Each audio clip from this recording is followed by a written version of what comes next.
Hey everyone! Welcome to my channel. Wondering how to utilize htmx attribute to handle HTTP return error? This video going to explore these solution. When comes to user experience upon login authentication failure, it's often poses challenge to provide meaningful information to user. This video going to walk through how hx-target-error and hx-response-error may help. As per article title imply, I'm going to share two approaches utilizing htmx attributes to proficiently handles HTTP error upon a login failure. There may be more approaches out there, but I found so far these two methods to be easy, straightforward, and proficiently handle HTTP client error responses code. GitHub package link will be included under video description. Here is the steps to install and run the demo web app.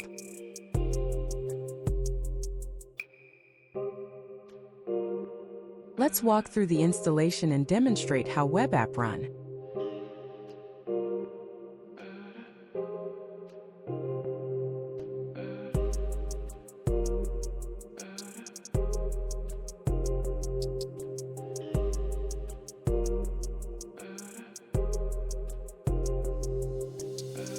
You may want to remove the pip requirement installation if you have installed Flask.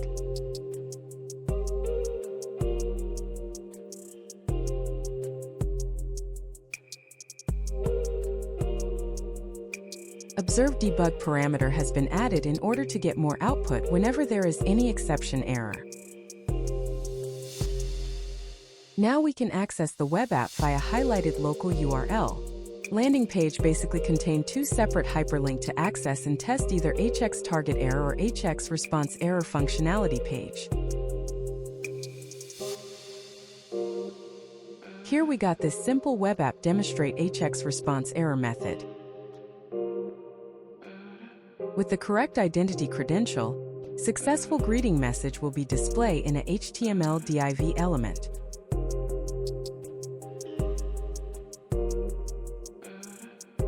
However, when invalid identity credential provided, a message prompt will be displayed.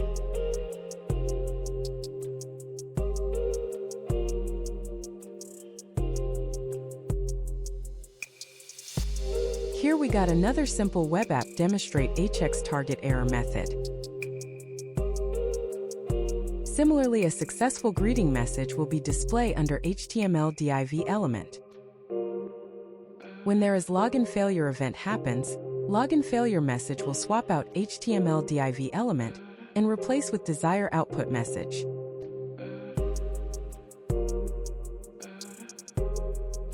Now it's time to walk through how the code constructed.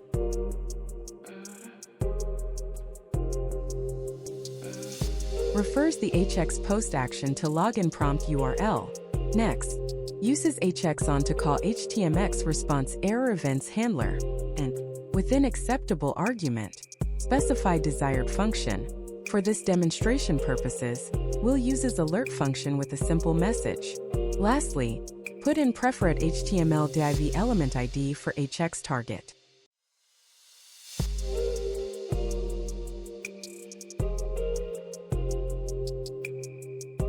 Next, we'll walk through hx-target-error code construct.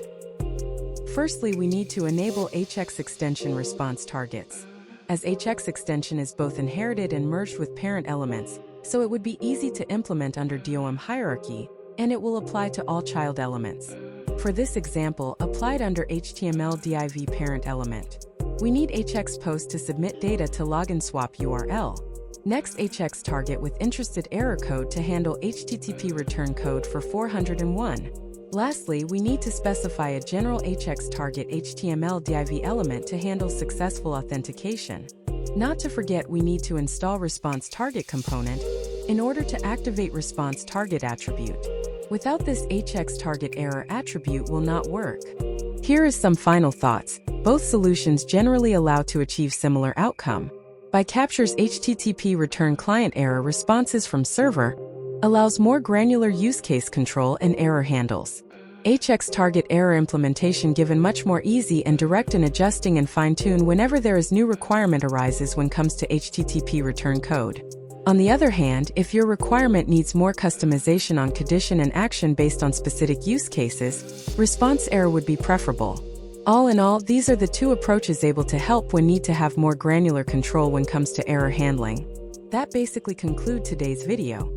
More information, please refer to our GitHub repository. Hope this video been informative and helpful for you. Please consider like and subscribe, and hit the notification bell. Finally, thanks you so much for watching, and I'll see you in the next video. Bye.